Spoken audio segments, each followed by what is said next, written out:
Almost. Hello, everybody. We showed up. We're here. So hello. It's good to be here. Alive again. So we have a surprise guest, as you can see. He's this way on my screen at least, and he's JJ Brown, and he has a very interesting story, and we wanted to explore that and then talk about some other things as well, and then answer some questions that we got in the comments. So about the other side, Ranelle's going to be on for that. She's having some tech issues she's getting through, so she'll be on. She'll join us, and we're just going to continue or go forward as is. So you can ask any questions you want in the live comments here, and we're just going to move forward that way. So, JJ, tell us a little bit about yourself. Well, I'm definitely nothing special, but I do know Ranelle from our cross paths quite a while ago, actually, like 15 or more years ago, when I was on sort of a path of just seeking. Okay. I'll go ahead and talk about that for a little while, just sort of how that got me to Ranelle. I basically have a pretty curious mind. I'm a Latter-day Saint. I'm just checking to make sure let me know if there's something in the comments I need to look at. I will do that. Because I need to put my glasses on for that. But my mom kind of taught me to kind of have a curious mind. She would have she and I alone would have these deep conversations about the cosmos and the way God works. And, that's awesome. And it was always a little bit outside of what you could talk about in church. And so I just learned very young that that's okay. That's good. that the gospel doctrines are sort of a launching pad rather than a fence that you're not allowed to go outside of. That it's actually something to take off from. So I always felt comfortable with that. And I served a Latter-day Saint mission in Italy, and I had a mission president that was kind of cool and open-minded, and that's good. I was his secretary for a while, and he gave me some kind of cool papers that definitely got me thinking. And then I figured out Hugh Nibley existed, and delved deeply into that. And I was just basically pure curiosity, just wanting to figure out. You can kind of get used to the fact that we don't know anything here on Earth, and that's obviously intentional. God could easily make it so that we know everything. Yeah, but he intentionally, in an instant. Yeah, he intentionally makes it so it's a big mystery and a big puzzle, and he leaves pieces scattered everywhere. And if you can learn that that's a fun activity and a positive one, then so I like I said, I think probably because the influence of my mom and some brothers who are very inquisitive too, and we're always willing to have deep discussions. That's good. I just wanted to know stuff and believe that there could be answers. And I figured out after a lot of work, I was just getting my answers from people like Hugh Nibley, who is an LDS scholar who had a near-death experience. And so he was different than an academic by far. Yeah, he was my kind of guy. And so I just was reading deeply. So it was more just accumulating people's knowledge everywhere I could get it. And I learned from him that actually the answers are out there. And, so in our faith, Joseph Smith, our founder, said that, it was almost a commandment to go out there and seek knowledge out of the best books. Yeah. And nobody did that like Hugh Nibley. Nobody. Oh, yeah. Nobody has yet. Nobody's even touched him. So what I ended up doing was going to the bibliography on Hugh Nibley's collected works. And those were crazy, big, thick books. And I started going after those and realized, oh my goodness, the answers really are out there. And I started realizing that knowledge is actually available. It's not like it's taken from the earth. It's just there, but you have to go get it.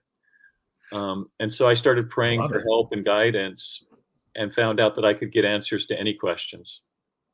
and I developed that ability, kind of developed a talent. I don't have any spiritual gifts really, but I developed the belief that if I asked a question, no matter how crazy or how difficult or how unanswerable that question is, Uh-huh. that if I kept my eyes open and kind of kept my ears open for promptings to go after this book or that webpage or whatever, that I would find answers. And I was That's getting answers to just about any question. And that took me into some really deep, deep rabbit holes. But as long as I was open to accepting whatever the answer is without predetermining what's an okay answer and what's not, yeah, that's hard. it would keep coming though. So it was hard at first because you can't really learn. Looks like Ranelle might be coming Yeah, on. I think she is. Yep, come on. Yay. Hello. Hey. Your camera. We can't see you. Still can't see me. Did you turn it on? Yep, I turned it on. Oh, okay. Well, I like your voice too, so we can listen to you. If you Okay. can't get it on. So, JJ was just telling us all a little bit about himself, about his Awesome. how he's sought knowledge and how he was able to readily get that knowledge through by spiritual means, through prayer. Oh, did he tell you how wonderful he is, by the way? You did before I talked. I'm trying to. Yeah, he's trying to tell everybody how wonderful he is. So, yeah. Yes, he is an incredible human being. I sure love him a lot. Thanks, Ranelle. Love you too. So just to carry on with that part of the story is I just kind of figured out that the answers would come. And so I'd always have about 8 questions out there, and they would keep coming and develop new questions. But the problem is to get the questions outside of your doctrine kind of package, whatever your religion is, it takes a paradigm shift because we're given a very small package. And so I would sometimes be on my bed in the dark, struggling for hours, almost painfully, trying to shift my paradigm, my ability to see existence in new ways so that I could accept new truths. Because a new truth would come and it'd be like, that's the truth? What? Now I have to shift my whole way of thinking about things. And I've been through that dozens and dozens of times, and it's actually painful. It's a real change. And it's a very personal thing, but it allows you to accumulate that little piece of knowledge. It sets up a whole new set of questions. And pretty soon you can't really relate to anything anymore in terms of you can't really share these things with people who haven't gone through that paradigm shift. Yeah. And so I've experienced that myself to some degree. Yeah. So that I struggled with that. And that's when I went to God and I was like, okay, Heavenly Father, I'm in a place now where for my religion, I don't want to kind of get in trouble with my church leaders. I'm getting a little feedback. Yeah. Ranelle, did you have a mic that you could use? Yes. I don't have A headset? A headset, yes. Yeah. Okay. Hang on. So I got to where I really did not want to. I wanted to keep going, but I did not want to get out. I didn't want to get in trouble with my church. I wasn't like sharing a whole bunch of these things, but I wasn't willing to give up a testimony of my own religion and leave the doctrine. But so I was worried that I might be doing something incorrectly. I was just, even though everything was coming naturally and seemed right and kept adding and accumulating in a positive way. Since I could read almost, I've read near-death experiences because I'm just seeking that knowledge. Yeah. And I was like, you know what? I need to find someone who's had a near-death experience in my church, and test some of my knowledge with that person. Because they usually tend to see a lot of things.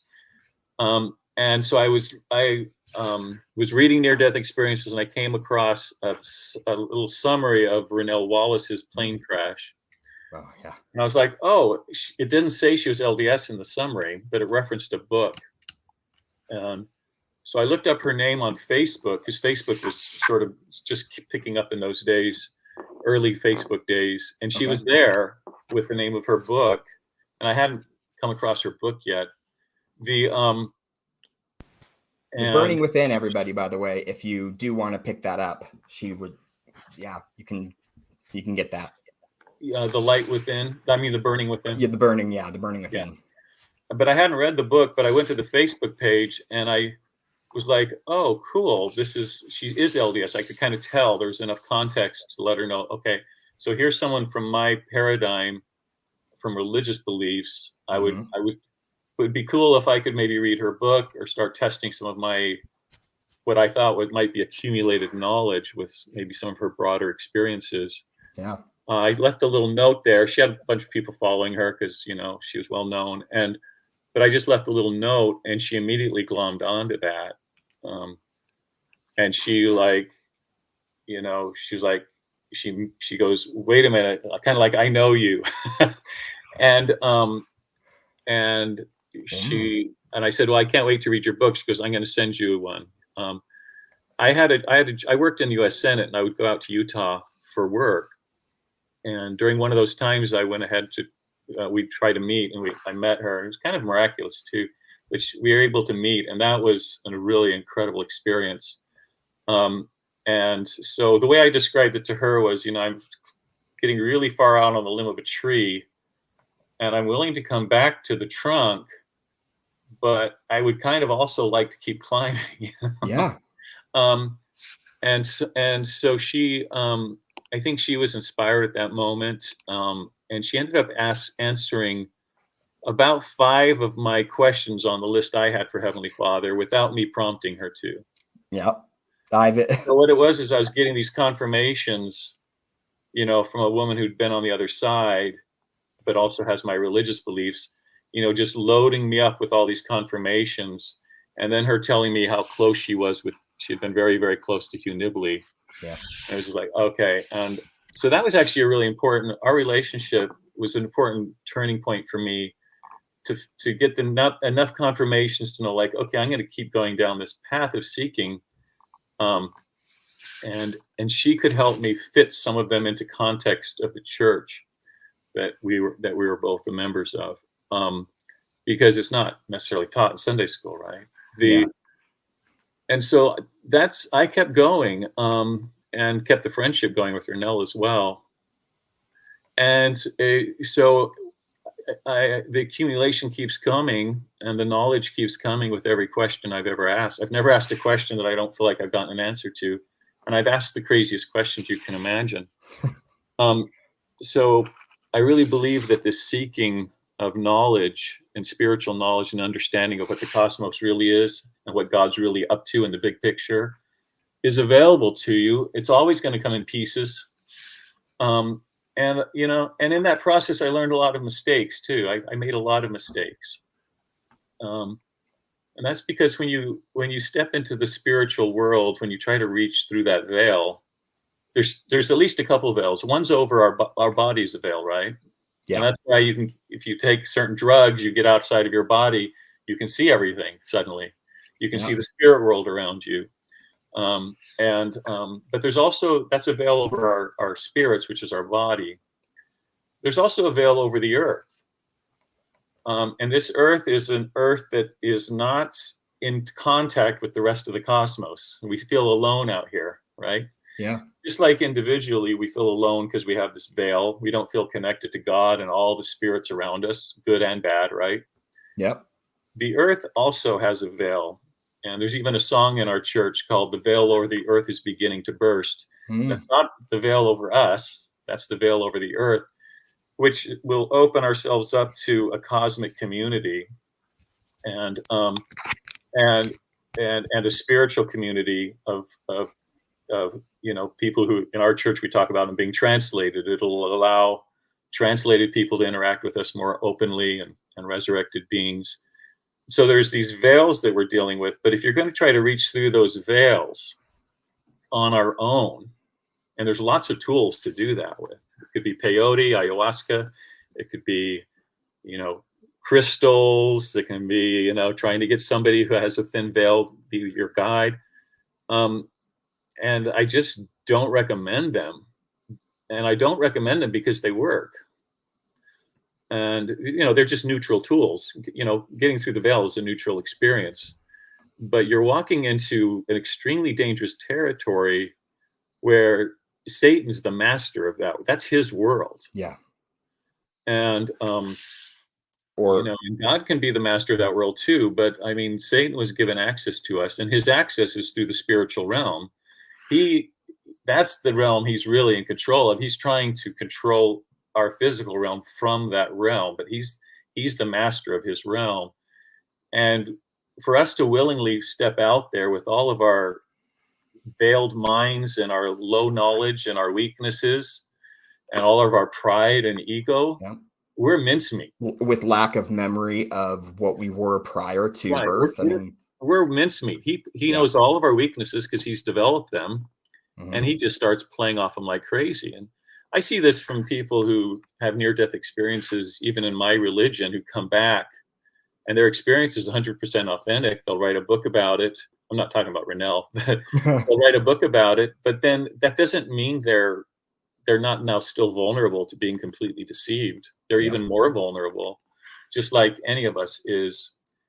And so there's ways to get through those veils, but like I said, I don't recommend using those ways. You said that they were a protection. They're a protection, and they're a needed protection. If you feel like you want to get through that veil, then God's given us some ways to do that. And he's the one that can maximize the experience to make sure it's actually what we need and for our good. And, the scriptures, the words of the prophets, the Holy Ghost, these things are really important.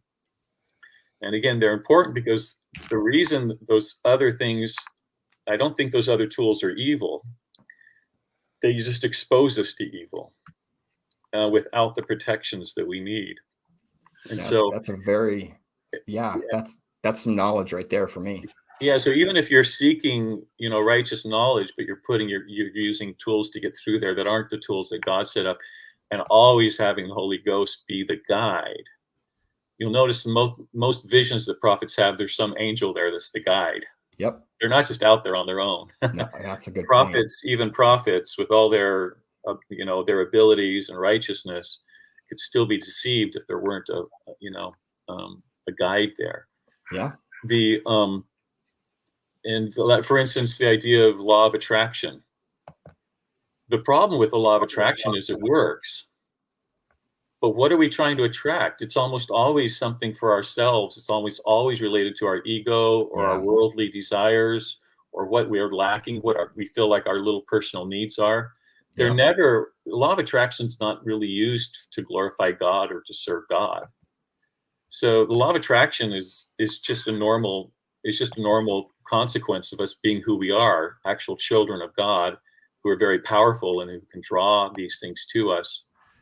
And we have a history. Want to use that power for something other than the glory of God, right? And so all those things work, and I recommend just kind of putting them aside and really, because in my experience, I've made major mistakes in my seeking. I've hurt relationships, I've misled people, I've misled myself when I try to use some tools to go outside of just what God's given me. But when I can really stick with the scriptures, really pray for that spirit and pray for protection, that seeking can be an incredible experience. And you can tell God really wants to give you all the knowledge you're seeking, line upon line. That's the paradigm shift. What line upon line really means, I'll be giving you I'm building up your paradigm so that you can accept the truth that you're not ready to understand yet. Yeah, it's like a string going up against nails on a board. Those paradigm shifts change and create new formations, new ideas, new laws, essentially, that you can understand, at least, that were always there. Yeah, so it's all started out as just this personal quest and desire for knowledge. But as I learned to get answers, I started becoming more spiritually attuned to promptings, because, if I follow that prompting, I'll get that knowledge. And then God found ways I could realized, oh, God can do that to help me to be helpful rather than just to satisfy my own knowledge. It's not all just about you. Yeah.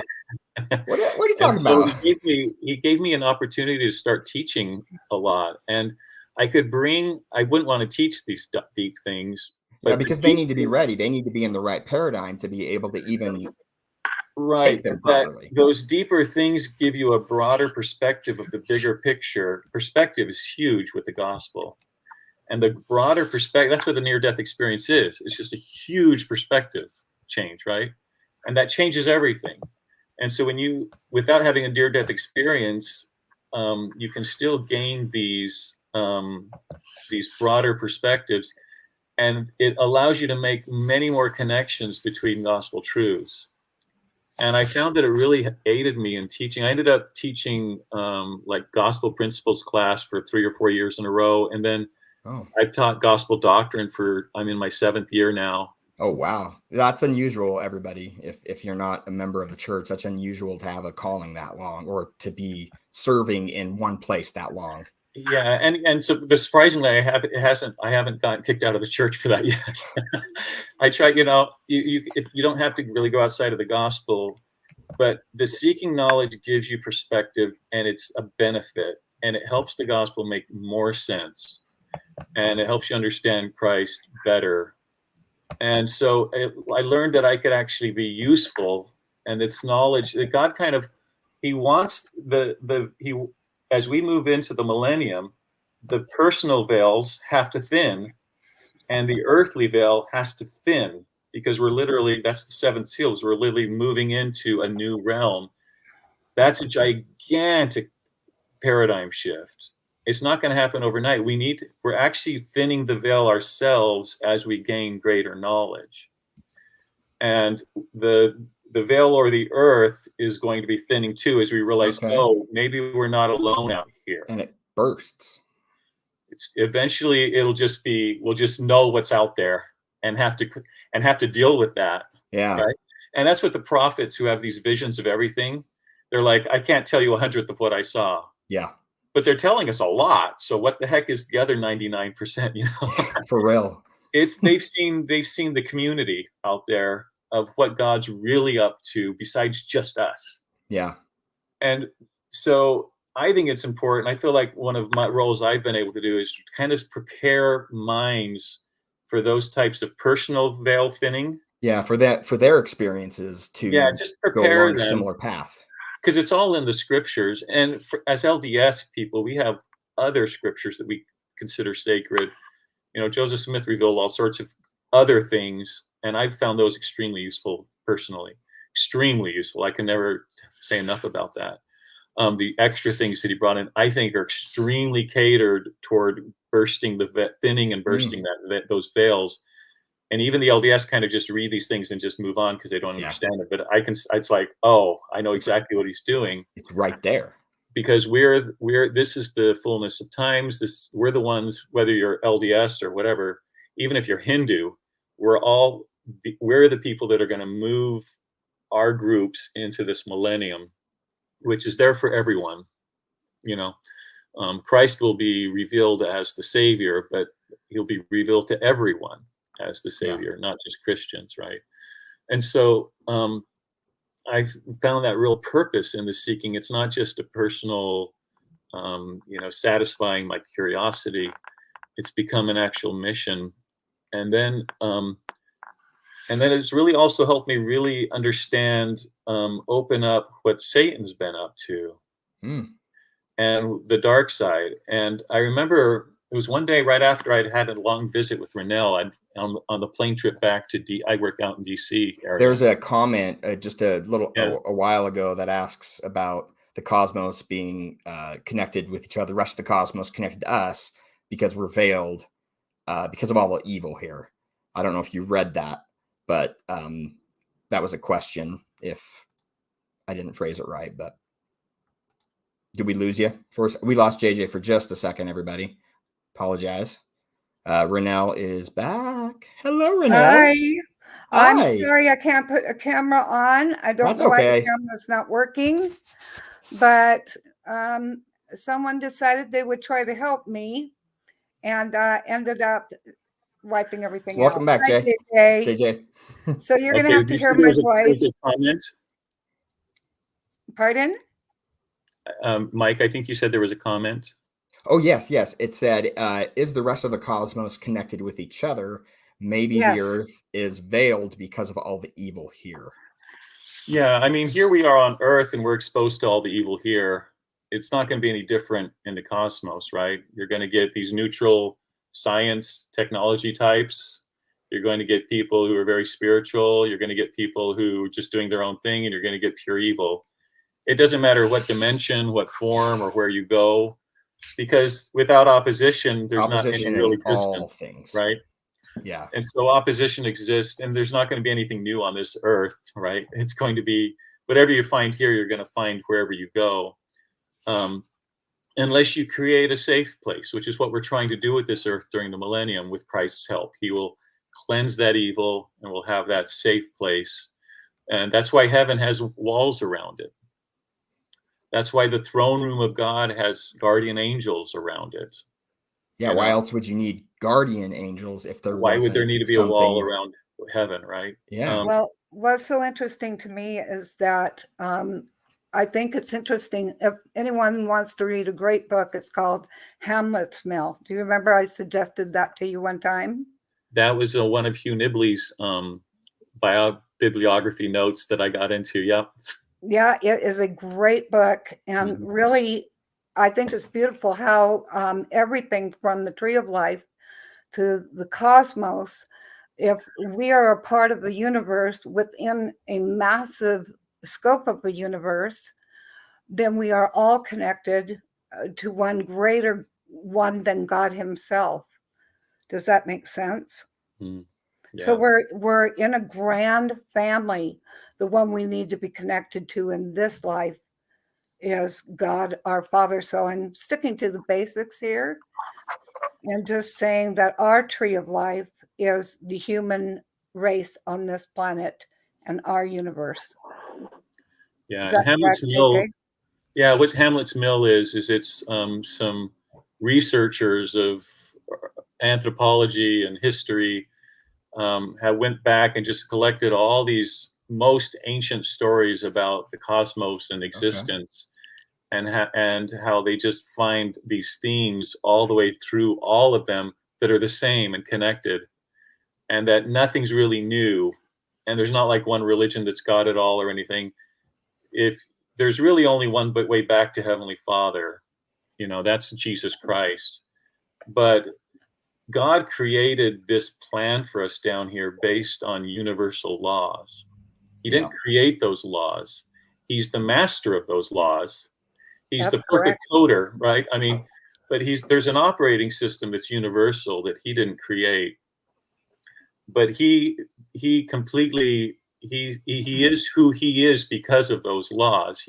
That's how better can you master them than to have become the ultimate of what those laws can make you. And then he created a program, kind of like an app in an operating system, right? Yeah. That's For his children to use those laws, but they're available to any type of existence anywhere, right? mhm. Um, and most of the existence we'll experience was created by him, but those universal laws are just there for all intelligence to act upon and to be acted upon. And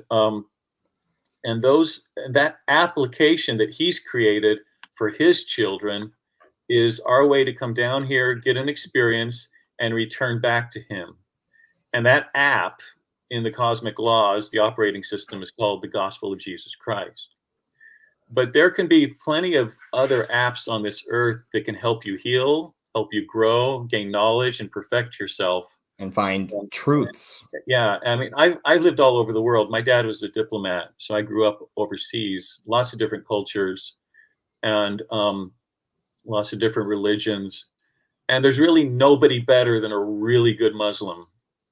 And there's no one better. There's no Christian as good as a super good Hindu. These people literally will give their lives to you. I mean, we would go into people's homes and they'd literally take their most valuable pictures off the wall and just give them to us as gifts for no Wow. reason. These people are just incredibly selfless as Muslims and Hindus and other religions. You know, you go to the Japan, which is not a, you know, these people are just extremely good. And the Buddhist, anything that, there's lots of ways to use the universal laws to grow. There is only one way, there is one way to get back to Heavenly Father with that growth, Mm-hmm. and that is Jesus Christ. But that's what the millennium's for. There's 1,000 years where everyone gets to understand that, oh, Jesus Christ is the way home. But they can take all the growth they've had with whatever culture God sent them into, and with Mm-hmm. whatever level of knowledge or package of knowledge God allowed them access to during their short life, and really run with it to as far as they can. During the millennium, whether in spirit or physical body, we'll have a chance to really see what it's like, what Christ can do with whatever we were able to accomplish and gain in this earth. And so this gospel of Jesus Christ, if you can catch it while you're still on earth, and if you can learn to heal with it, then it's a real benefit, because this is the time to really learn to heal. And it's a real benefit because if you can do that, if you can figure out how Christ is a healer, and it's true, being obedient to Christ, obedience can bring you happiness unless you've been brutally hurt and traumatized on this earth. Then obedience won't bring you happiness until you've healed. Explain. But that's also Christ's role. So Christ will heal you first, and then he'll show you the way, you know, the path that you can walk once you've been healed. And that's what he did when he first sent out apostles into the earth. The first time he sent them out while he was still alive, he didn't send them out to preach repentance. He sent them out to heal. It was later that they went out and taught repentance and things. And that's what he did. If you look at what he did, who did he travel with? He traveled with a group of women. And if you read it very carefully, every one of these women had been hurt. He healed first. Mary Magdalene had been plagued with 7 massive devils. If you've seen the show The Chosen, yeah. They do a very good job of expressing that in that medium. So it's like, yeah, absolutely. And imagine what a young girl's life would have been like in that culture, having been possessed by 7 big demons. Oh, they would have killed her. It would have been absolutely brutal. Yeah, they would still do that today. Yeah, and there's no understanding related to that experience. So she was absolutely traumatized. And how do demons get in us? Well, they're introduced into us either because we invite them with our actions or because we've been hurt. Trauma is like the virus. It's the introducer of evil into our hearts and minds, especially when we're young. They get access to us through those traumatic experiences. Yeah. And so her childhood, I can't even imagine her childhood and what it would have been like. And I think it's called like a hole in the soul. It leaves a hole. And the only one that can fill it up, of course, is the Savior. But every trauma leaves a hole. And unless we ask for healing on not only a physical level, but a spiritual and emotional level, we never really fill those holes up. Yeah, I think I would say it this way, Ranelle, even though I agree with you. I think those holes are filled up, and Lucifer fills them up. Because what happens is, while he's causing the harm to us, right? He's either spiritually attacking us or he's having one of his humans attack us and harm us. During that time, he's telling us what it means. He's telling us what it means about ourselves, what it means about the world they live in, which is no longer safe, about what it means to them and what their value is. He's filling up all those holes, and very often it even creates vectors where they can embody you more easily, because you're now open to this messaging, and especially if you're young, then it's a young person who's trying to figure out whether the world is safe is their favorite target, right? And anyway, so to understand how Satan is acting is helpful to figure out how Christ can help us heal, because too often it's just like, just believe in Christ. But to be honest, healing from trauma is actually a process. And it was, I'm sure it was for Mary Magdalene. I don't think he snapped his fingers and she was healed.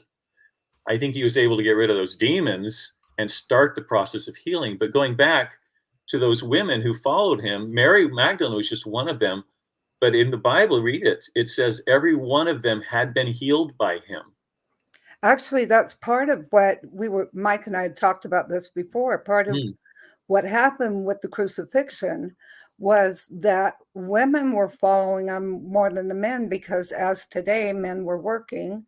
So there were a lot of women following the Savior. So there was a bit of a, which makes sense. The men weren't too happy with their wives following Christ and going from town to town. But where would Christ go? Christ would go to the places. Who did he go to at the well? He went to the one woman in the city who was the lowest of all, who had been through the most trauma, and made her the spokesperson. And who was he carrying with him into these the places of people who needed healing? He was bringing these women who he had healed, the women who understood where these people were coming from, because that's the only way one of the messages, that's one of the holes that Satan fills up when he hurts you, is to tell you that you're completely alone and that there's no way out of this, right? That's why suicide can be so prevalent, is because the messaging doesn't matter what language it's in, it's all satanic. Wherever you are in the world, an alcoholic in one country will have the same message in his head as someone from another country. It's not because it's like happenstance, it's because it's a satanic program related to alcoholism or sexaholism or overeating or not, whatever it is. It's a program and they have their script that they teach us.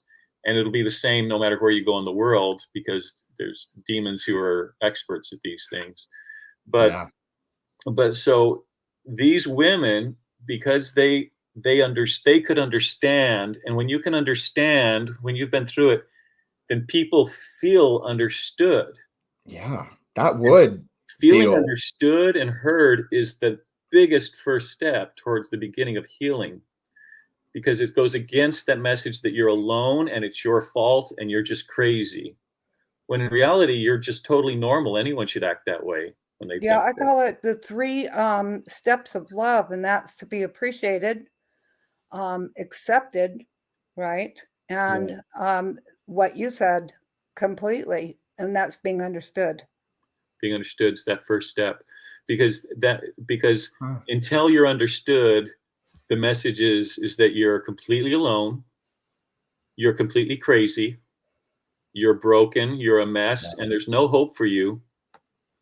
And so for someone to come by and say, wait a minute, you're completely normal, that's how you're supposed to feel when something like that happens to you. That shatters the entire program that Satan's setting up for you. So how do family members deal with someone who's been through traumas? They're tearing their hair out, they're sending them to the hospital, they're talking back to them because the person's not acting correctly, right? The person's acting harmfully. Why don't you just deal with it? Yeah, exactly.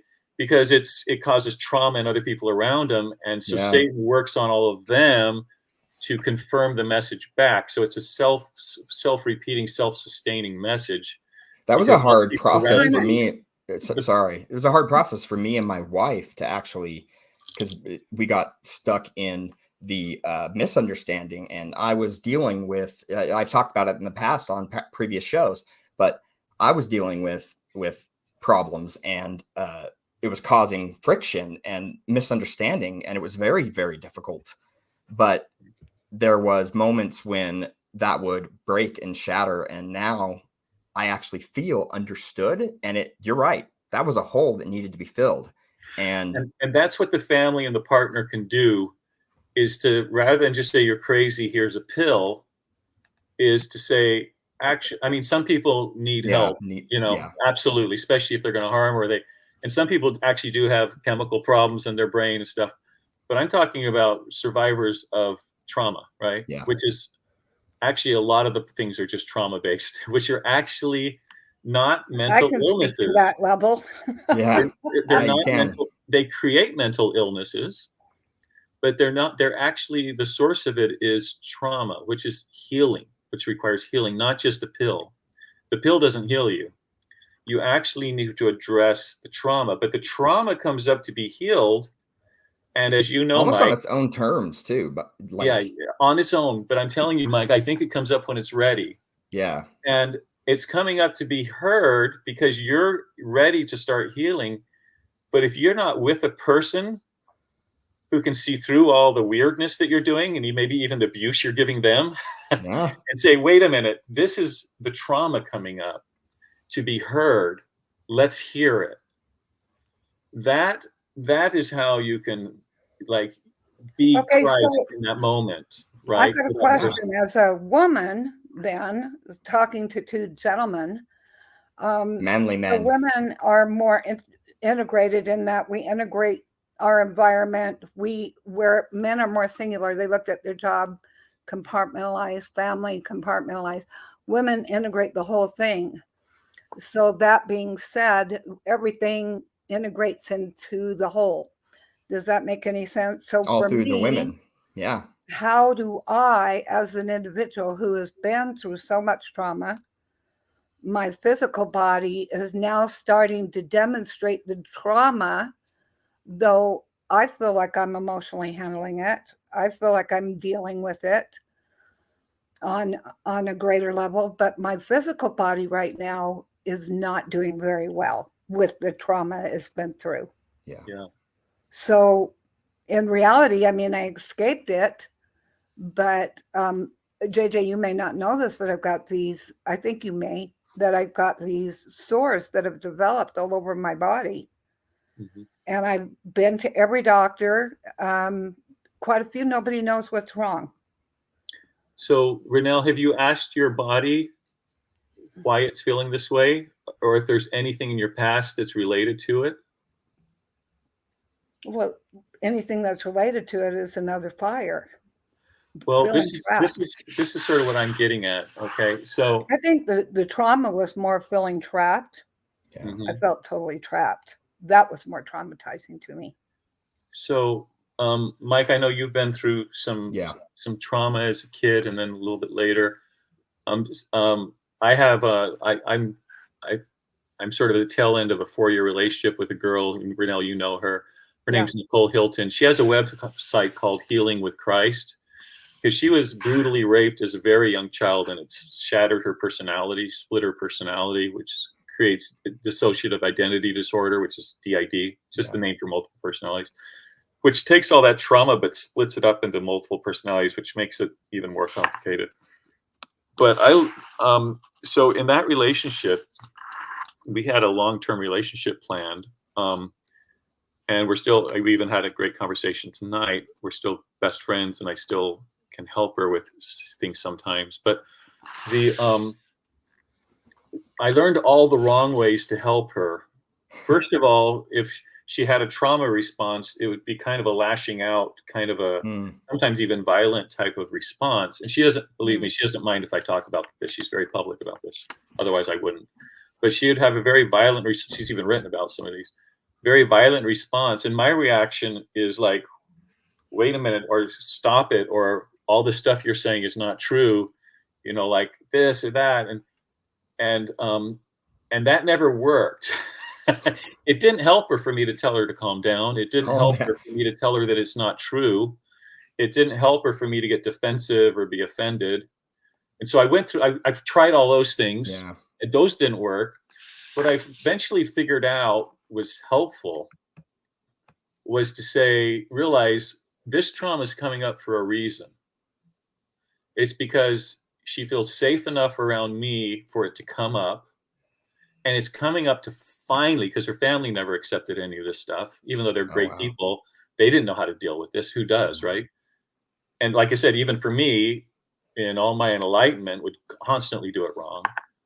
but they would come out and even violently, and sometimes even seem like an attack on me or just an attack in general. And I would be like, that this needs to be heard.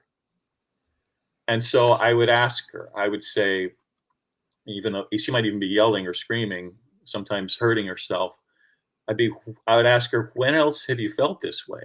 Hmm. And inevitably, every single time, in this case, and I'm praying like crazy, like, because I'm desperate, because I don't know what to do. But I'd say, when else have you felt this way? Inevitably, if she were able to ask herself that question, even in the middle of trauma, a memory would come up. Sometimes it's a memory she Interesting. actually remembered. Sometimes a memory she had completely forgotten. Hmm. And she would talk about it. And every single time, and this is dozens and dozens and dozens of times, every single time it matched perfectly with how she was acting and what she was saying and what she was I've screaming experienced that. sometimes. And so I would say, do you see what's happening? Do you see that is what you're going through, what you're feeling is the correct way to feel? It's the most natural, healthy way to respond to what happened to you. That's interesting. I think you're right. I think if we look and follow back like a funnel, like going through a spiral backwards, in that moment that we're experiencing some large emotion that's coming out of a trauma, and we go back, you're right, there's these frames that come up in our minds. Yeah. And I I've mean, seen I'm 'em. thinking of it as you're talking, and I go back, it's interesting. I don't go to the house fire, but I go back to the plane crash. And then I go from the plane crash to my experiences with Terry, my first husband, and then it goes through to high school, all the way back to junior high. And that's where my first trauma comes from, is junior high. I don't know what ghost is back there, but there's something there. And then it goes back to when I'm in kindergarten. And Yeah. I think you're right. I think that there's always, we can't see, even though I know what the trauma is now, going back, because I know what I experienced, and which was traumatizing as a child. Hmm. Um, but it's interesting now with this trauma, I can barely remember that very first trauma that created all of it. Hmm. Well, you Is might be that because just because I can't cope with it, or what's your thought? Hmm. maybe you've processed that enough that it doesn't need to keep coming up. And so what I noticed with Nicole was that I would ask her that question, and then when I would tell her, I would be the one telling her how you should feel if something like that happened to you. And that's the best way to be heard, is for someone else to tell you the correct way to feel and that it's actually how you feel. She would feel understood for the first time, in her 30s. At that point, she was in her 30s. Um, and for the first time in her life, she's feeling like, oh, and so what's the best part was not just that I understood her, was that she understood herself. Hmm. She's not crazy. I'm having a normal, healthy response to something that never should have happened to me. Yeah. Something. I'm And not so what crazy. that is, Yeah. so what that is happening 25 years later, it's just, and as you know, and Ranelle and Mike, it's when they come up, it's like it's happening at the moment. Yeah. And so I Right. learned that the timing doesn't matter, but the response is real Yeah. and needs to be heard.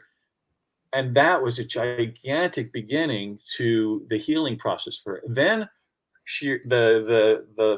the trauma level would come way down from a 10 to a 3, and she was prepared, and we'd bring in like a blessing. I would give her a blessing. I don't know, or prayer, whatever works for you. In my religion, I would give her a blessing from God, and that blessing was always filled with incredible wisdom and understanding, where she Hmm. realized, oh, God understands me too. He's not judging me, and I'm not crazy. I've just been hurt. Yeah. By the Now way, that there are other religions that really do laying on of hands, that Mhm. do certain, praying in circles. And so, yeah, it's a method in every religion where other individuals stand in proxy of the greater one, or the God. For us, it's God. But for Buddha, it's Buddha. But there's an intercessory in this life that stands in proxy. Does that make any sense? Yeah. So you're right. Yeah. And so I could help her hear from God. I understood her, but then she could realize, and believe me, I didn't know what God was going to say when I started. God really is willing to get engaged in these situations, because this is what Christ is really all about, right? This is when he's really steps in, and he'll really help you if you He has seek true compassion, like deep, true compassion. And so he wants to. Yeah. If you want to find the Spirit of God, go to a addiction meeting, man. He's there, But so this is personally an intense. But then maybe 4 months later, that same experience will be triggered again. And instead of like a 6-hour trauma experience, this time it'd be like a 2-hour trauma experience. And she's heard one more time on that same experience, and she receives, how often have these tapes been written into her head with how much violence and how many people saying the things to her at the behest of Lucifer, family members and even friends, though they saying the wrong thing. A lot of times they don't realize that they're doing it. To feed in that message that, what Satan's telling you is true. So I can say that with dealing with somebody with mental illness that has become mental illness from pounding away that Lucifer does over and over and over again of that trauma, that you're not good enough, that you're not worthy of it, that you're not worthy of other people loving you, accepting you, appreciating you, that honest to goodness, we hide it deeper and deeper and deeper. The more we bury our feelings alive, the more we die spiritually. Yeah, absolutely. It's a burden. It's a burden that Christ is happy to carry, but we have no idea that we can give it to him. That's the question. At what point? And how? We don't know. Yeah, we don't know how in most cases. So let's just say like this, where it's now showing in some physical manifestation, though I feel like I've processed everything and I feel like I'm processing it, but my body's not processing it. Yeah. Well, that's why I asked Ranelle.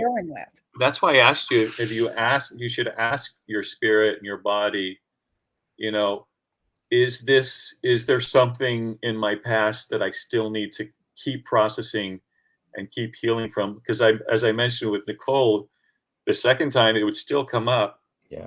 And eventually for that specific trauma event in her life, and she has multiple of them, after a few years, it got to where we could just talk through it.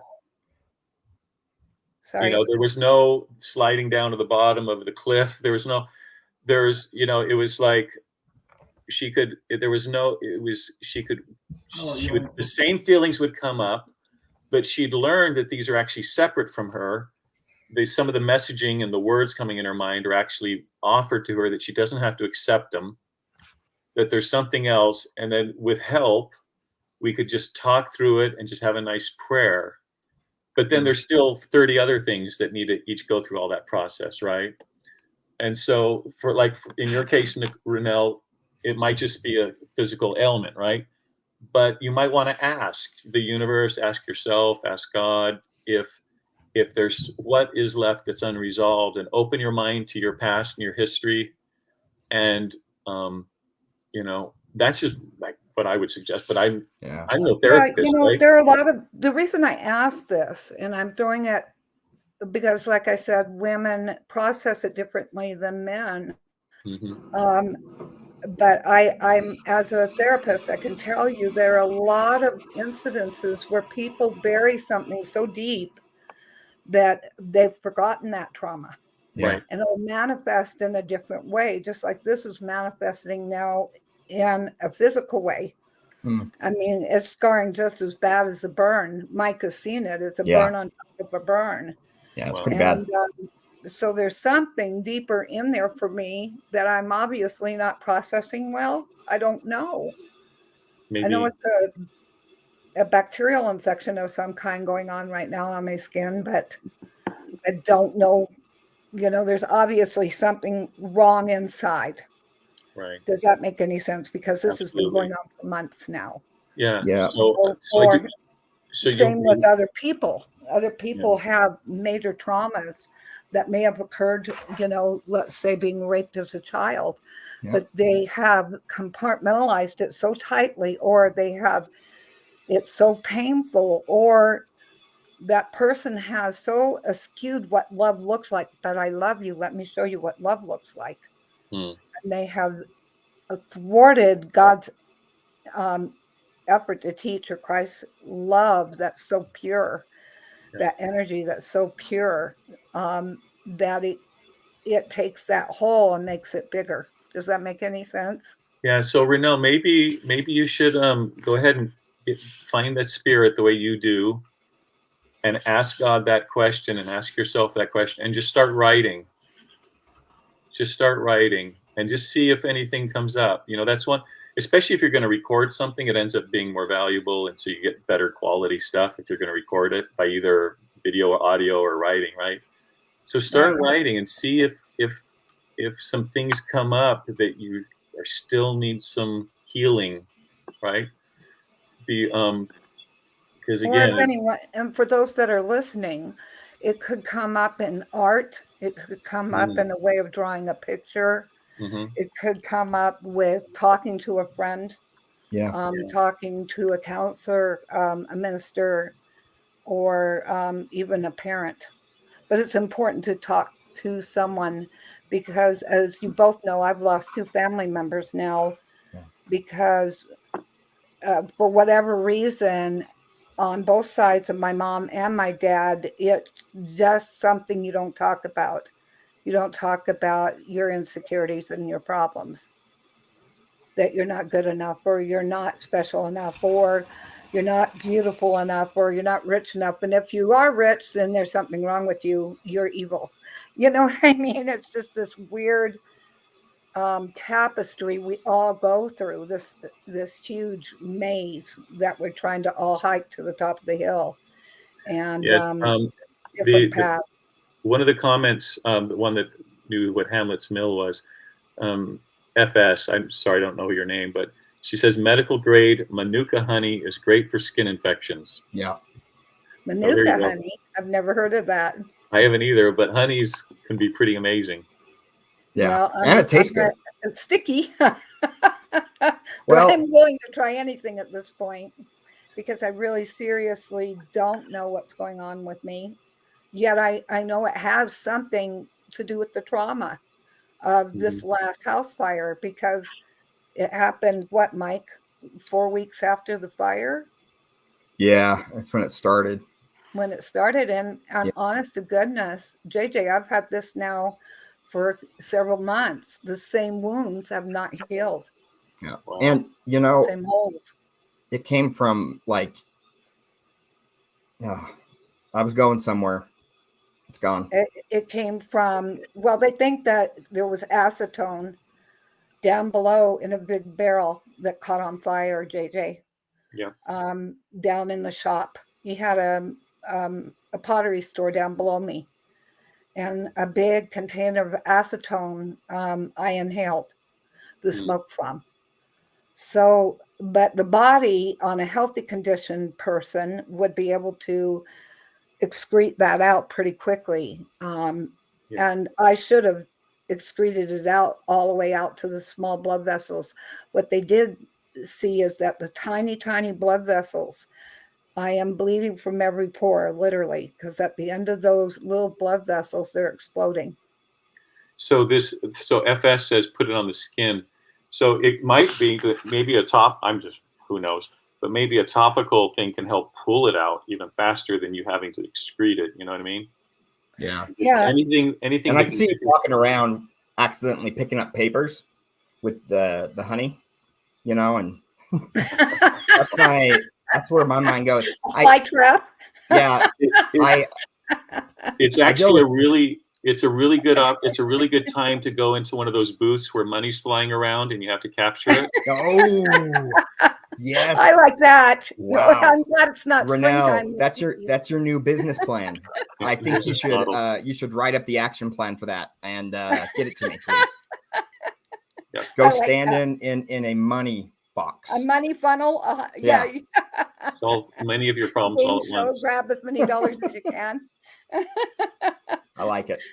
But I want to understand. So the blood vessels explode, and the skin should heal over on a technical level. Because JJ, I'll pick something to death on a technical level to try to figure out what's going on. Mm-hmm. But I have been to some of the best dermatologists, and they don't know what's wrong. Other than that, the end of the blood vessel is exploding. I know someone who knows what I actually know someone who will know what the problem is. Really? Yeah. Huh. You have to pray to him, though. I see. No, well, what he did there. That's true. He brought it home. Yeah. and there's a deeper part of your spirit that knows as well. So I just recommend asking that. Ask yourself, ask God, and then record. Just see if that helps. See if it leads you down some. I do feel bad that I've watched friends who passed away or taken their lives, and I think to myself, but I've endured a lot. I don't. It's interesting how for some people trials can be so huge, but where a little trial can be so huge for that person. Does that make sense? It's completely, you can't compare trauma to trauma whatsoever. You can't. It's completely irrelevant. Yeah. So I'm putting that out there because we all have our different unique fingerprint of broken lines. And in those broken lines, only God knows and knows exactly how to fill those broken lines. And, I think it's important that you pointed out that one of the things you pointed out was he uses a proxy and basically works through us as people. And I mean, that's how he tends to work in many places. He gives inspiration to my wife that gives her an understanding of what I'm going through, that so that she can fulfill and help me through it and accept me even with it. And so all of that put together, it betters our relationship, yes, but it heals me, and I feel that I get better. And so it's good for both of you. You both grow, right? Yeah. And so it's a blessing for both of you, and that's why God lets us do it. Just since we got it on record already, FS says you have to get medical grade 1,000+ MGO, means it's been verified for very high antibacterial activity. You can use it on the skin. You can also eat it. So anyway, I love honey. MGO. Where can you get that kind of honey? Oh, you can get anything on Amazon. Yeah. That's medical true. grade 1,000+ MGO Manuka honey. Manuka honey. Specifically, she says it's good for skin infections. So anything that would help draw whatever needs to come out of you faster is not going to hurt, probably. Well, I think that's what God does, doesn't he? He pulls us, the emotional brokenness of us out faster. Yeah. So that we can heal. Yeah. And and we have to go through. Or is the miracle that it's not necessary and Christ makes up the difference? Question. What do you think? Right? Yeah, that can happen. I've had miraculous things happen in an instant.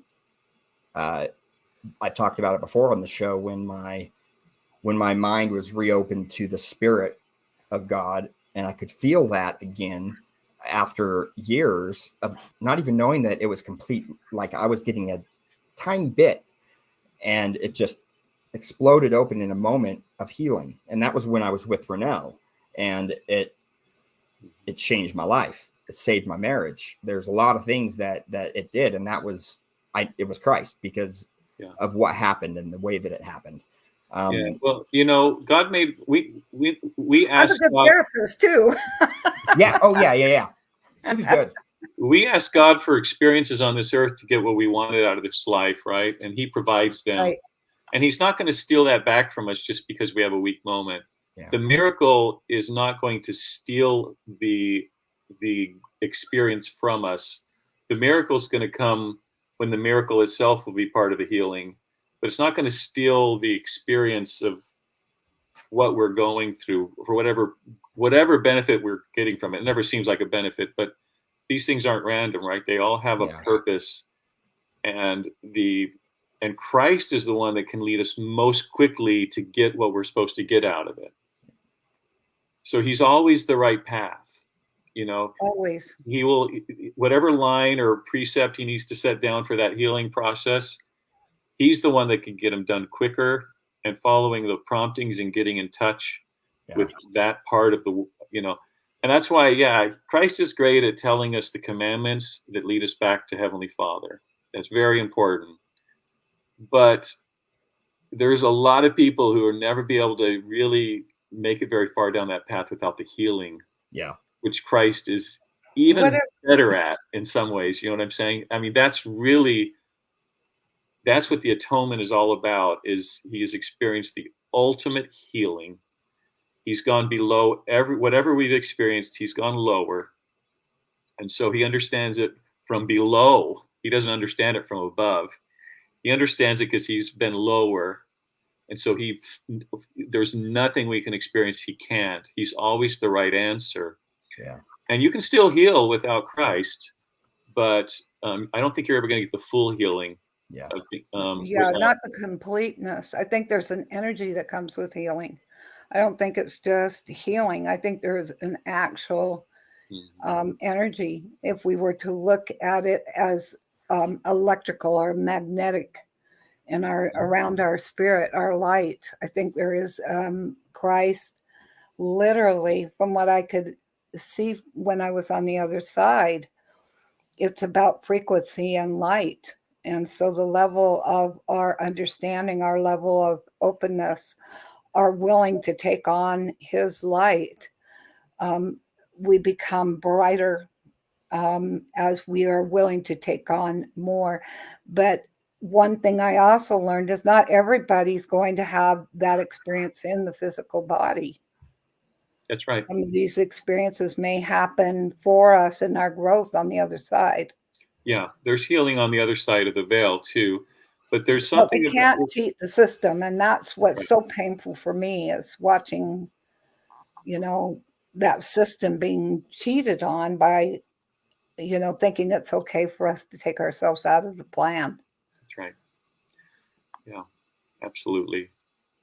That's because that's getting the numbers and the figures are getting so much bigger as pressure. And you would think with all the wonderful inventions that have come forward, now we would have more time to do things we thought we never could do that are greater for our good.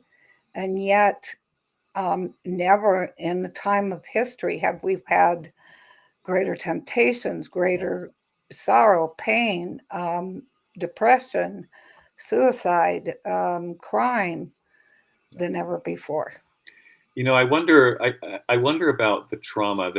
We talk so much more about trauma than we used to. I think there's probably always been the trauma, but there's never been the term for it, an understanding of what it is, and so much healing available for it. And I think there's a reason for that. I think that for people who are still in mortality to have found the healing while they're still here, they become incredibly powerful for those people who need healing.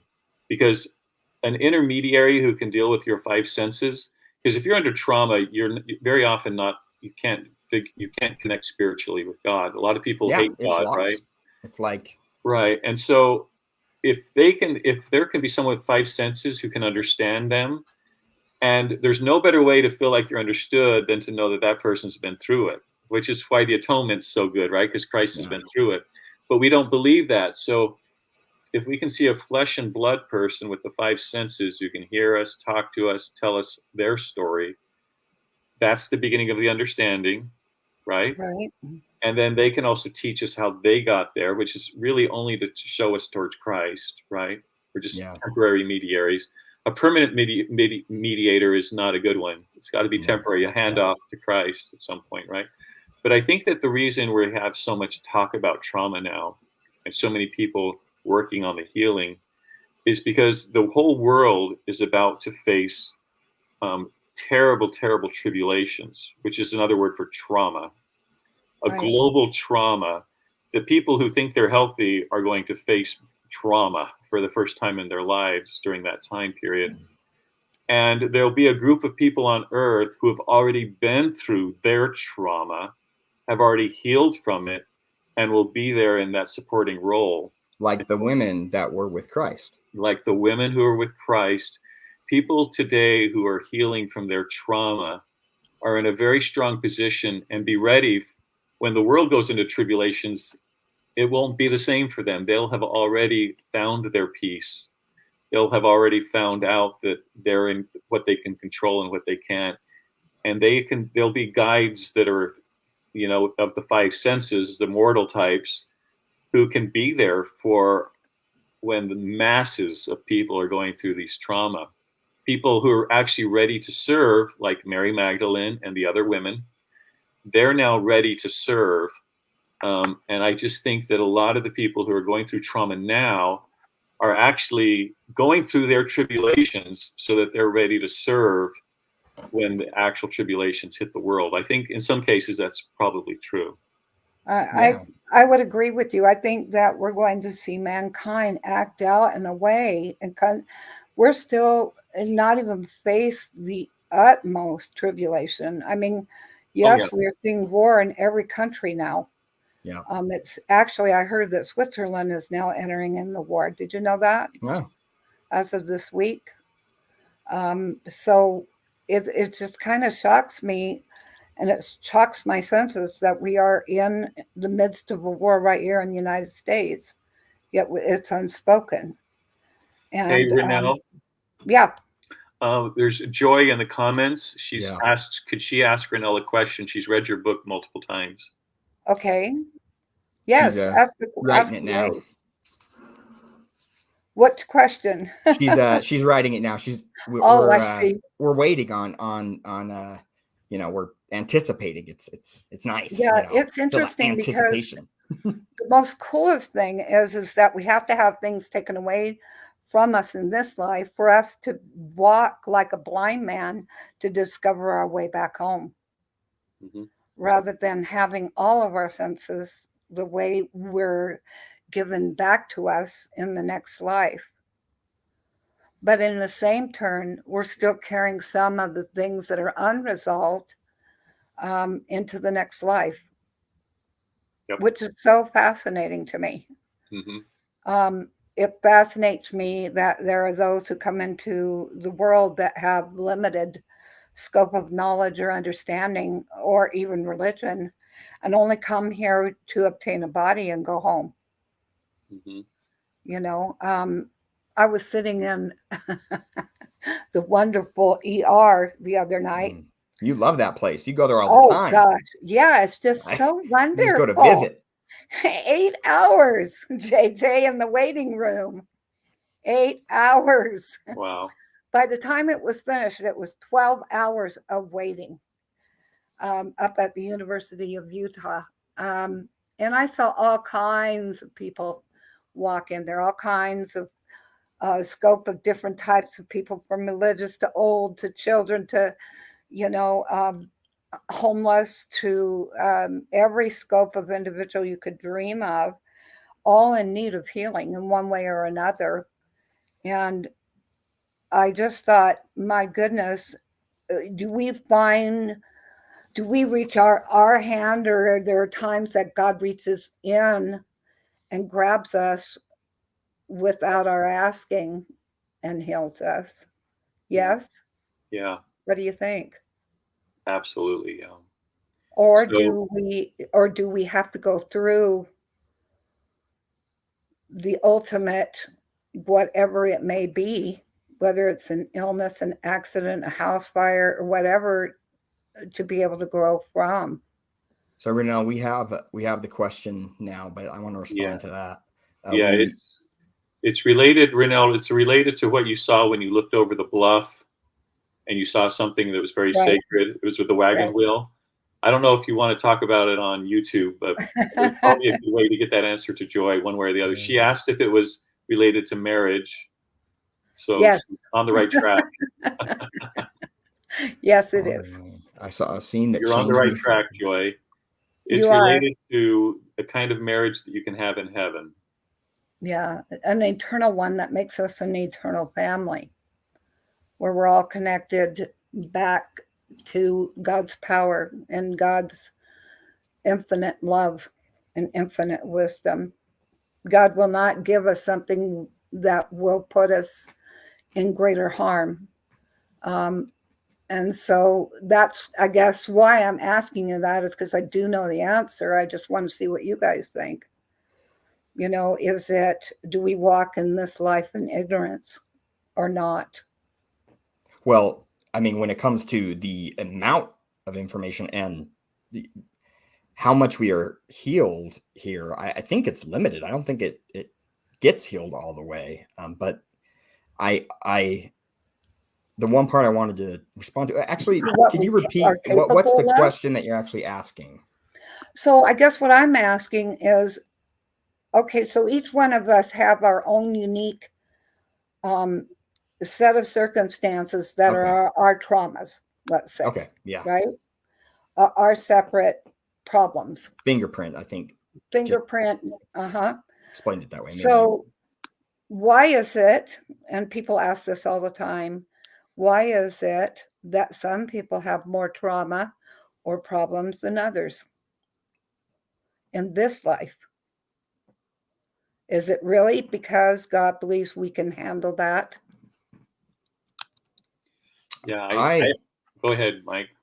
I believe that he won't give us he won't give us more than we can handle, and so clearly we can handle that because we wouldn't get it otherwise. But I don't think that's necessarily true, by the way, because there's no scripture in the scriptures that said God will not give us more than we can handle. Right, but that's we don't want to go. I don't want to go into that conversation. Well, the reason I asked that is because I have. Are we broken? Well, do we get broken by the do trauma cause such brokenness in us? I would say absolutely. I think it's a lie that tells us that God will not give us something we can't handle. I think that's one of the lies we tell each other in church. I think it's an absolute lie. Part of, if you're an engineer and you want to know how strong something is, the only way to find out how strong it is to test it to failure. Yeah. You've got to push it all the way until it breaks. And now everyone knows what the strength of that and what the weakness of that particular issue is, item is. So we're meant to fail. We're meant to be pushed more than we can handle. Now with Christ, we can heal from everything, right? With Christ, we can overcome anything. But we need to find out for ourselves where our weaknesses are. And so we're intentionally pushed to failure to find out where those weaknesses are. That's what we're here for. Yeah. Yeah, I think it's so that we gain a greater interdependence on each other and God. I don't think it's a dependency. I think it's an interdependency on each other and God, because I would not have made it through many things without both of you in my life. Right. Yeah. And so, but you hit a failure point where you were meant to fail. It's actually there. Before there was a plan of salvation, there was a plan of failure. The only reason we need a plan of salvation is because we were being sent down to fall and fail 100%. Yeah. Every one of us. And we all agreed from Adam forward. Fail. Now, if we're all going 100% of us are going to fail, then how can you say there's nothing that we can't handle? We're all meant to fail. Depends on the perspective you're seeing it from. Right. For me, it's like the point is we're supposed to find out what we can't handle. That makes sense. So okay, at what point do we scream uncle? You know, at what point do we say, God, I can't do this anymore. It's too much. Yeah. And God says, okay, I'm going to intervene now. Right. And that's the point. And so the point is that sure, with God we can overcome anything, but we also are here to find out where we actually are. If God helps us every time before we fail, then we never find out. Yep. So the plan is to fail, and then there's a plan of salvation, because there's a plan to fail. But the value is in the plan to fail. The plan of salvation just helps us, get over it and to learn from it. And again, and that's not to say that trauma makes us stronger. That's another lie. Yeah. Oh, this will just make you stronger. No, trauma destroys you. It makes you weaker. It ruins your life. It makes everything worse. Your relationship, it breaks relationships. It does. God is not the author of the trauma. The author of trauma is either natural disasters or Satan or our own weaknesses. But we can grow if we then take that to God and allow the healing of Christ to heal from it. Then we turn that terrible experiences into a strength and wisdom. Now, what do you think of epigenetics then? Say it again. What do you think of epigenetics, where we are inheriting a weakness of a great-grandparent? Absolutely. And made weak by something a great-grandparent did that we had nothing to do with. We're not being punished. That's right. Remember I said natural disasters is part of it, or Satan, right? So we're all in it together. We're all one anyway. Yeah. If you don't heal, Ranelle, then if all of us have to, who want the healing, have to experience it, and we all end up understanding each other, and and all coming together of one mind. And so that genetics is a very important part of that exact process we've been describing. It's not individual, it's all of us. First of all, we're all traumatized just by finding ourselves on this stupid earth. Yeah. I'm in this world. You can say the earth is wonderful, but on this terrible world, we just find ourselves here after being in heaven. That's trauma. We're all trauma victims to different extent. And we're all together going to heal until we're all of one mind and fully understand everybody else's experiences. Yeah. And so epigenetics is just the perfect, that really a very designated stream of people who are linked together for that experience.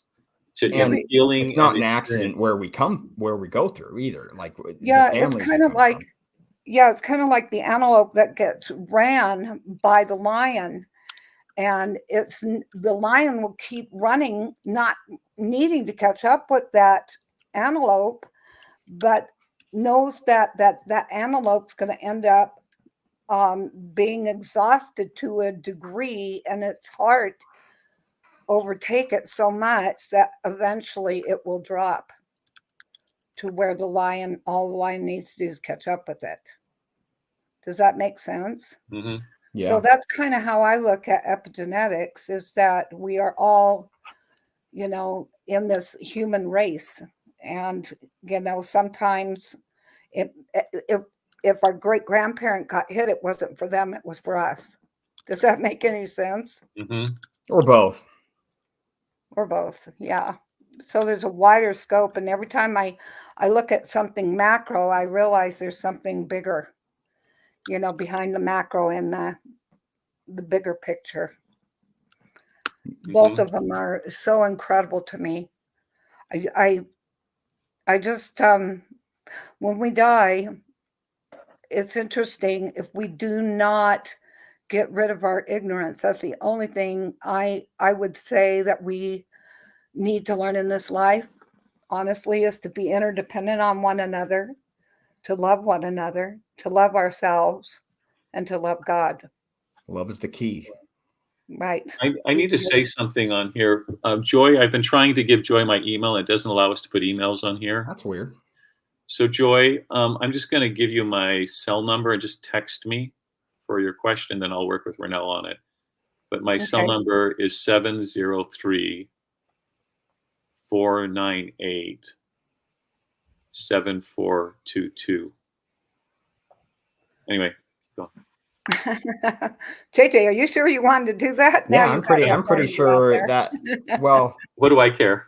yeah, What are you going to do? I give my cell number to people I don't, businesses I don't know all the time. that's true. Oh, that's I'm gonna true call. too. I'm gonna call you at 3 a.m. and Happens all the time.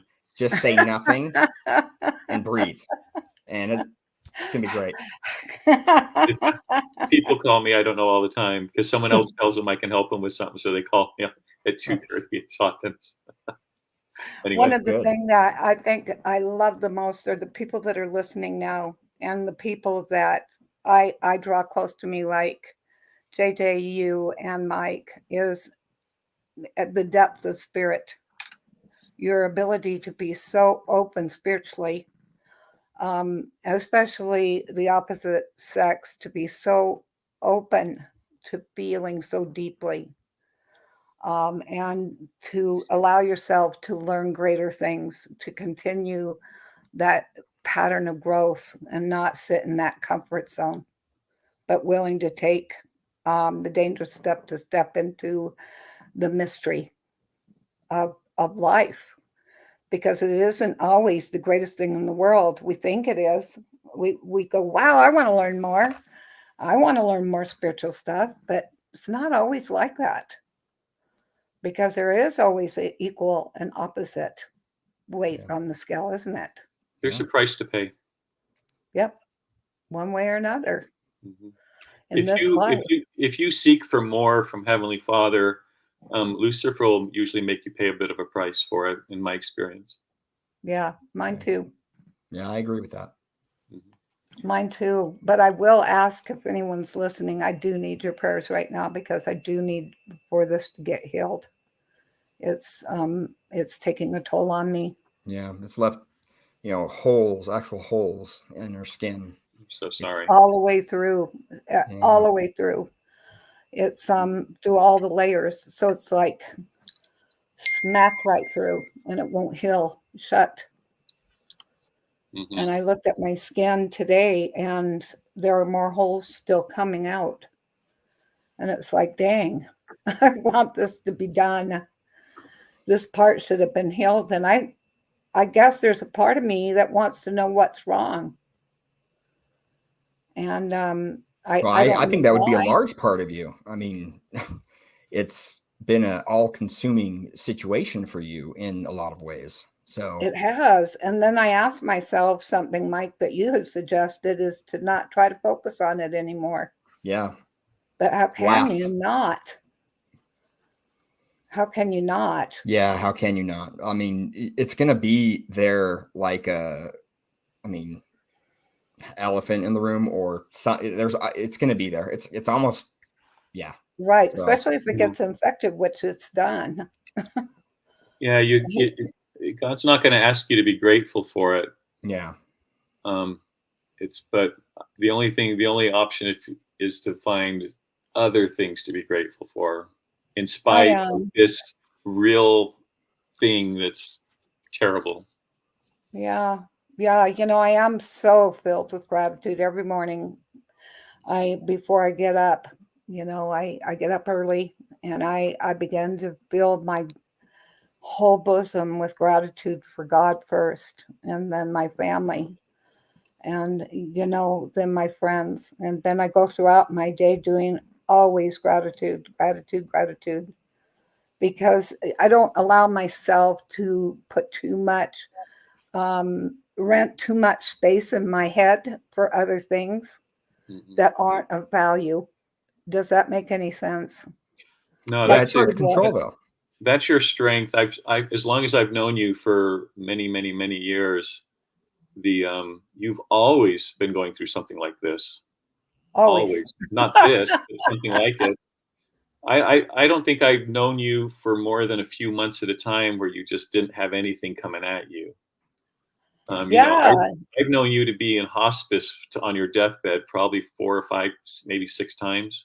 yeah. You, Honest to goodness, and doctors who have said it, yeah, and I'm just they've like, written you whatever. off.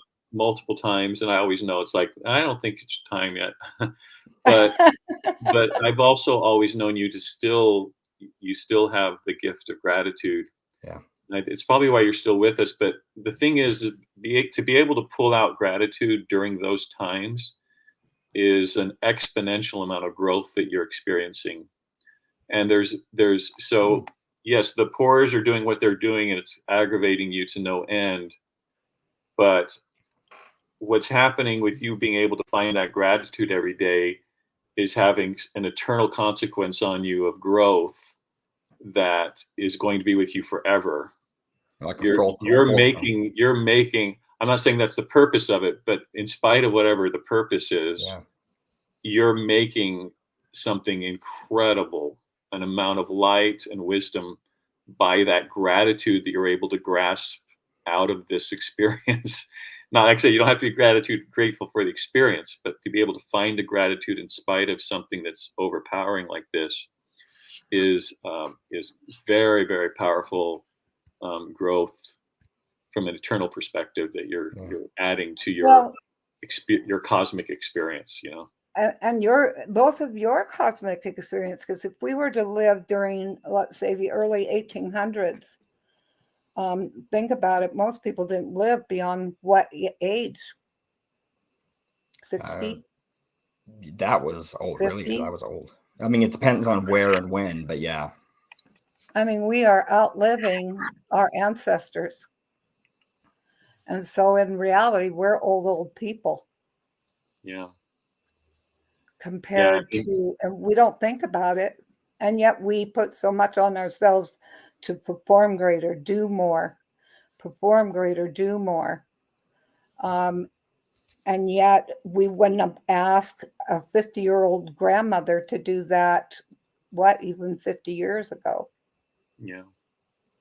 Because Joy in the comments, Ranelle, she says, I don't know if this is helpful, but I heard another NDA experiencer say she was told when asked why she suffered so much that she came to learn how to suffer well. Mm-hmm. And she says, maybe it's to find peace in the midst of suffering and the storm, which I think you know is true, right, Ranelle? I think you've said the same things to me, right? Yeah. Yes.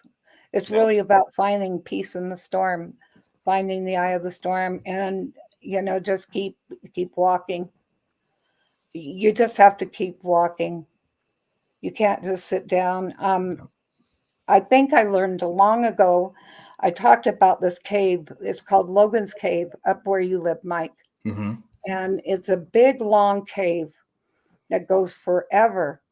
And I was just a young kid, and I was complaining, and my dad blew out the light on purpose. When it gets dark in a cave, it gets dark. Right?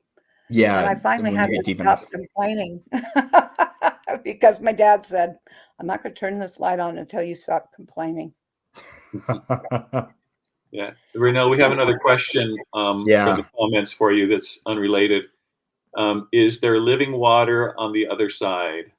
Yes, absolutely.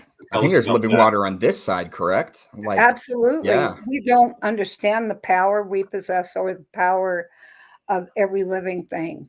And that's something I learned on the other side. Even down to a blade of grass has meaning, has purpose, has greater scope for a blessing, not only for our earth, but for us.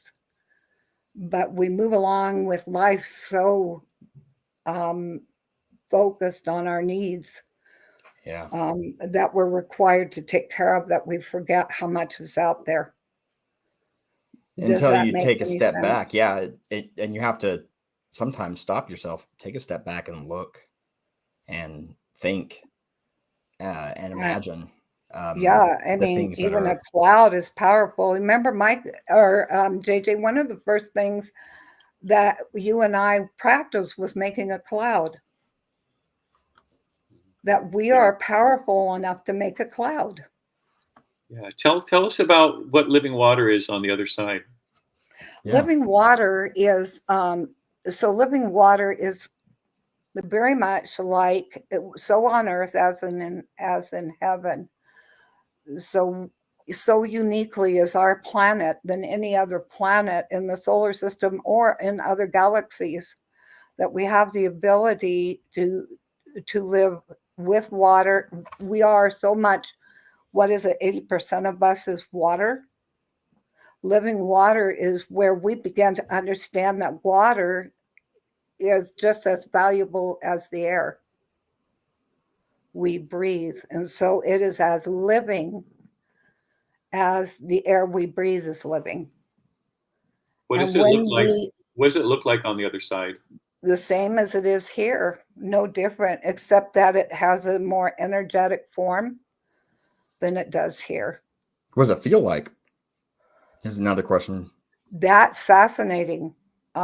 Without divulging a very spiritual experience I had, it has a solidity to it. It's solid. It isn't something we pass through. Does that make sense? You know, I want Yeah, to. I do. I'm going to share, Ranelle. I'm going to share a sacred experience.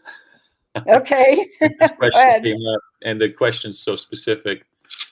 Is you had a view once of the pre-existence where you had just recently come away from a council in heaven that had granted your desire to have an extra experience here on earth, right?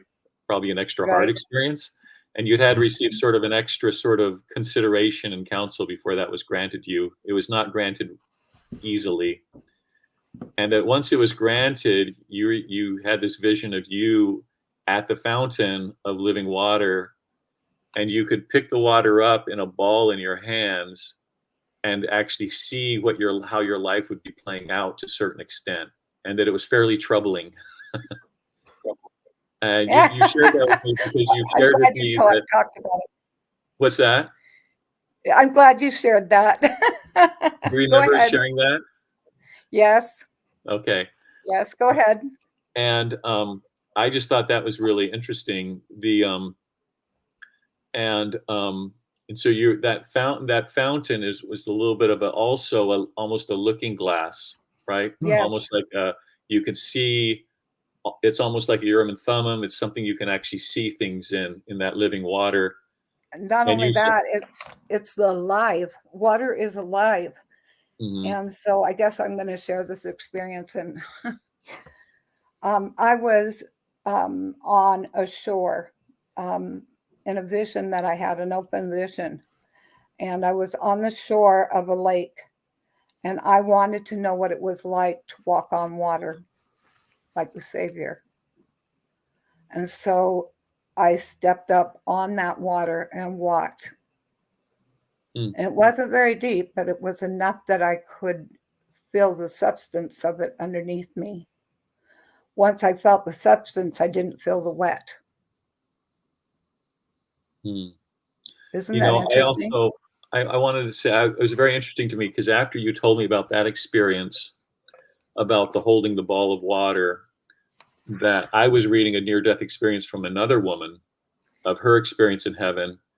And she talked about diving into this water and how it felt like it didn't make her wet, but she was in the water, and it was very healing and very powerful experience for her. But she said she actually said she could hold the water like a ball in her hand. Okay. And for me, that was a really cool. Scoop it like ice cream. Like it's like a ball, like a glass ball. Yeah, like a crystal ball. But fluid. And it's interesting that Ranelle described that to me just talking, and then I read it later in a book by a completely different woman who had been to heaven, described being able to pick up the water like a ball in her hand. So it was like a confirmation of what that is. Like a second witness. Everything went on the other side. Receives its absolute, it already is in its celestial glory when it receives its greatest potential. Like a flower grows and it receives its greatest potential when it becomes a flower. So you'd say it's intelligent? It's intelligent. And so the flower has intelligence, and when it floats over there, it floats like a wave. It makes sound and music like a wave. And same is true with water. When water flows across rocks It makes the sound of music. Hmm. But we never stop to listen to the music. Would you say that water is intelligent as well, living water? Yes, Is it conscious? Is highly, what one of the very, ones? So it's conscious. very conscious, very much so. So And as, what kills it, which is so interesting, is the Hopi talk about this, that the day would come when water would be carried in some type of silver pipe that would take the energy of water away. Isn't that interesting? Mm. yeah, that's one of the And 10 it's steps true to prophecy. when we carry it through a pipe, water goes through a pipe, it loses its energy, its energetic force. I know Does of it gain a it back? Yeah, depending on what you use to put it into. Okay, so it becomes almost like a sponge. Well, let's say we poured it into a glass, right? Okay. When we pour it, what happens when we pour water into a glass? It flows and then splashes a little and fills up With what? Air. with. It becomes it gains that oxygen again, depending Okay. on how we pour the water into the glass. We are so powerful that we ignite water just holding it in our hands. Yeah. Well, I mean, water is hydrogen and oxygen, which are two extremely flammable things, right? The Mhm. some F asked on the comments. She said she thought that you had mentioned once that water can be male or female. Is that something Yes, you recall talking about? that's right. I bet. Yeah. Did you I talk about never that visited. on this one of the earlier shows? Actually, yeah, if you listen very Yeah. carefully, when we talk about the Garden of Eden, how many rivers came out of the Garden of Eden? 4. 4, Okay. Okay, so how many are in the Godhead? 3. Is it 3 or is it 4? Depends whether you're counting our mother in heaven. Okay, so exactly. But if we were to go, let's say, so it's Father, the Holy Ghost, Jesus, and ourselves. That's Okay. the Godhead. So there's Okay. 4. I see. Everything's So we're divisible by 4. tied into. Right. Yeah. So how many rivers came out of the Garden of Eden? The 4. The 4. So is there a reason for that? Because there were 2 female, 2 male. Hmm. And how many directions come out of the garden? Well, 4. I mean, 4. yeah. North, It's 4. east, west, south. Yeah, it's always referenced by those 4 Yeah. cardinals, the 4 corners and the 4 cardinal directions. Right. So it's always, and what's the word cardinal mean? JJ, I you don't know know. this word. Cardinale. I don't know. Remind me. It means royal. Okay. Okay. Royal. And That what makes does sense. royal mean? Divine. What does Mhm. divine mean? Well, of God. God. So Mm. it's fascinating. Everything can be mathematical as well. So I learned something very powerful from a man named Hugh Nibley. Everything is figurative and literal. Mhm. Yep. Isn't that fascinating? Yeah. And I the found that in greatest gift we give ourselves is knowing both. I found that in the scriptures, like reading Isaiah. He's incredibly symbolic, but also every single little detail he gives plays out in exact detail. It's extremely literal and also extremely symbolic. And so is our very lives and everything that we do. Mm-hmm. I asked JJ to be on the show tonight for a very important reason. And that is, I really would love. Did you talk about JJ's podcast, by the way?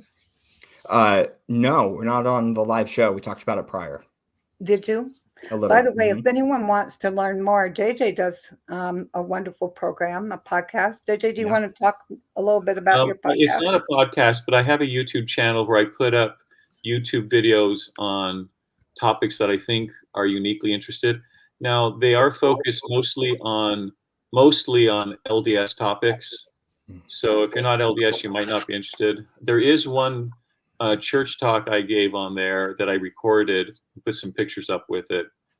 You can do audio recordings of your own talks in church. You just don't want to do videos or record other people. But I posted that, and it's about, I think it's worth, it goes back to our healing discussion. Yeah. And so if you just look up J.J. Brown with, and videos on gospel topics, you should be able to find me.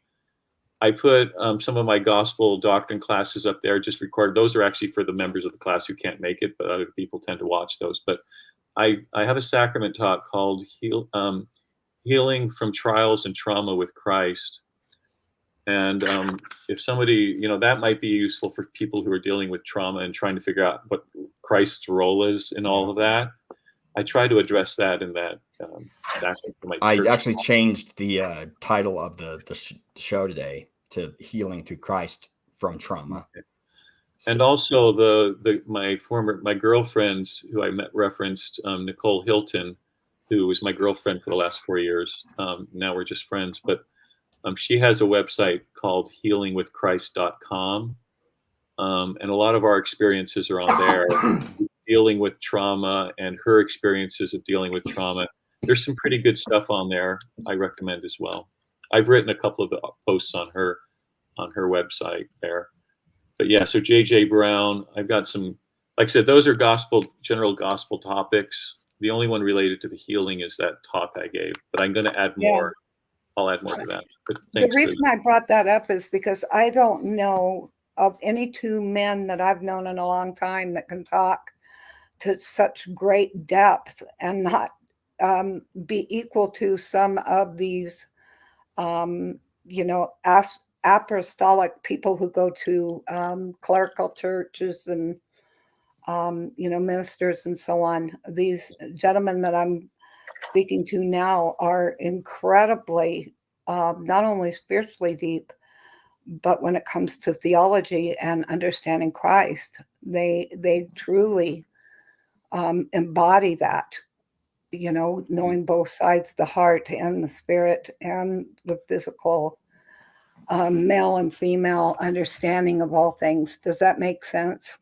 That godly knowledge. Yes, I don't know if we deserve it. Just barely, but thanks for that. Yeah, I mean, I like to Probably read. Doesn't make much sense in my own ears, but that's a nice thing to say. But yeah, we definitely love you, Ranelle, and we are inspired by you.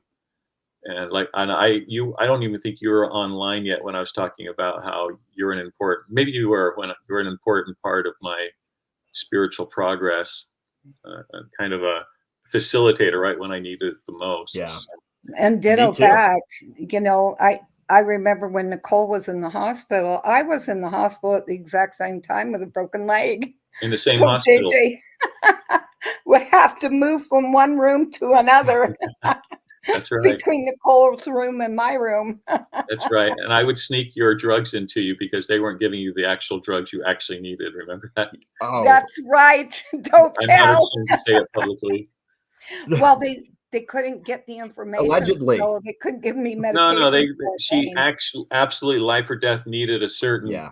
They've been prescribed to her, but the people in the hospital that she was now being taken care of wouldn't give them to her because they didn't have that info yet.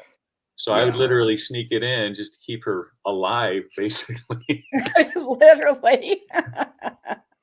He's a drug mule. That's what he's saying. Okay, I'm not ashamed of that.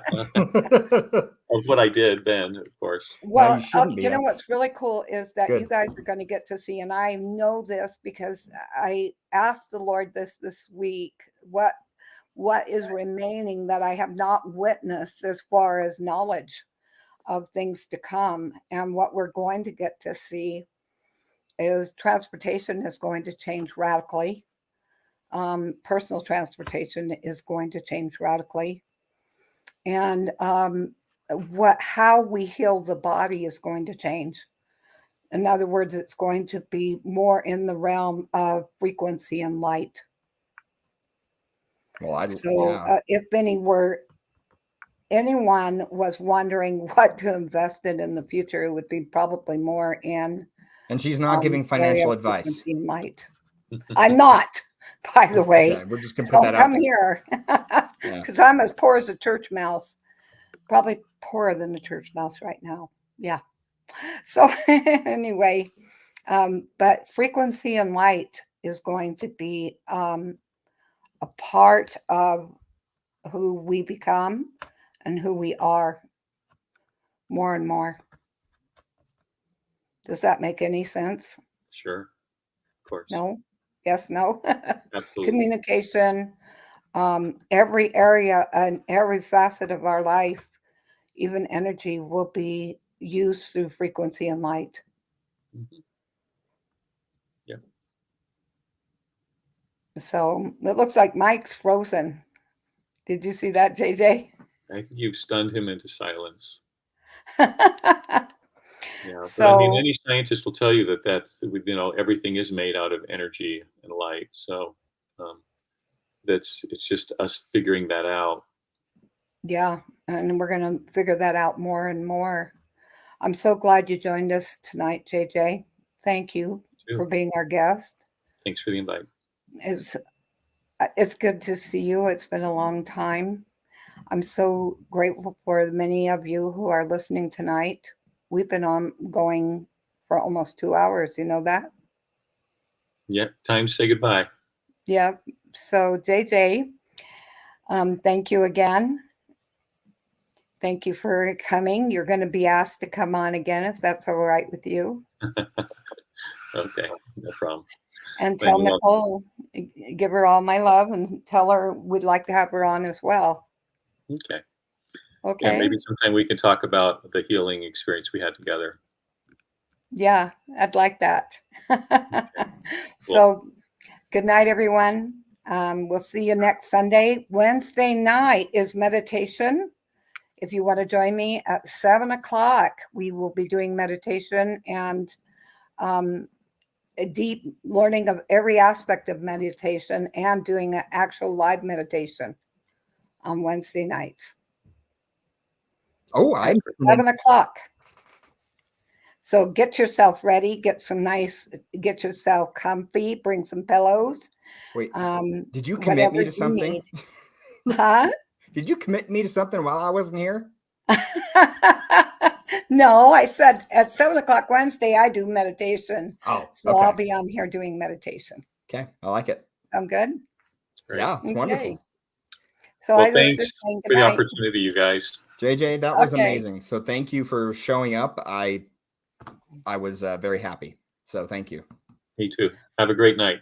JJ, do you have my new number? I do. Okay, give me a call. Okay.